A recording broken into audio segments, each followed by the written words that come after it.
हलाल का जो पूरा खेल चल रहा है और झांगूर उससे निकल निकल के वापस आ रहे हैं, उसके सपोर्ट में कौन है?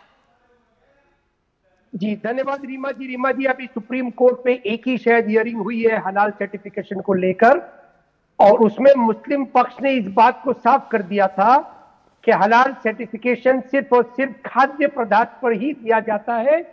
बाकी जो भी सीमेंट, रेती, आयरन ओर और जो भी अभी अभी हमारे बीजेपी के प्रवक्ता जी ने कहा, उन सब चीजों के ऊपर हलाल सर्टिफिकेशन नहीं दिया जाता है। अगर सुप्रीम कोर्ट की एक ही हियरिंग जो हुई है उसके ऊपर अगर थोड़ी सी रीडिंग कर लेते कौशल जी, तो उनको समझ में आ जाता। दूसरी बात की गई यहां पर कि योगी जी ने कहा कि पॉलिटिकल इस्लाम से उनको काफी तकलीफ है। तो रीमा जी, ये मैं बहुत अच्छी तरह से समर्थन करता हूं इस बात का कि जिस तरह से योगी जी को पॉलिटिकल इस्लाम से तकलीफ है, उसी तरह से हमको पॉलिटिकल हिंदुत्व से तकलीफ है और एक इंटेलेक्चुअल डिबेट की हमको जरूरत है। कौशल जी अगर राजी है तो इसके किससे तकलीफ है? किससे तकलीफ है आपको? पॉलिटिकल हिंदुत्व से। पॉलिटिकल हिंदुत्व? अच्छा, ओके।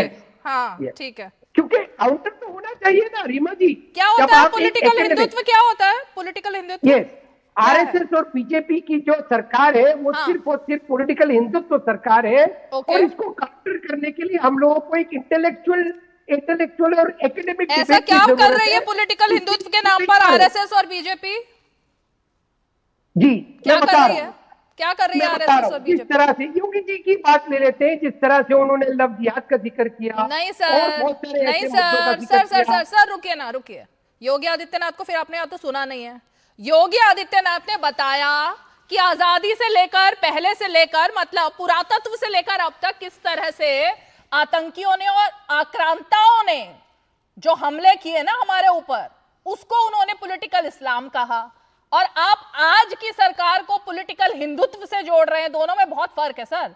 जो मंदिर तोड़े गए, जिसके अवशेष पता लगे, जो हमारे इतिहास के पन्नों में कैद है, उसको हम पढ़ पढ़कर ही भी बड़े हुए हैं और आपने भी पढ़ा होगा, उसको उन्होंने पॉलिटिकल इस्लाम कहा है।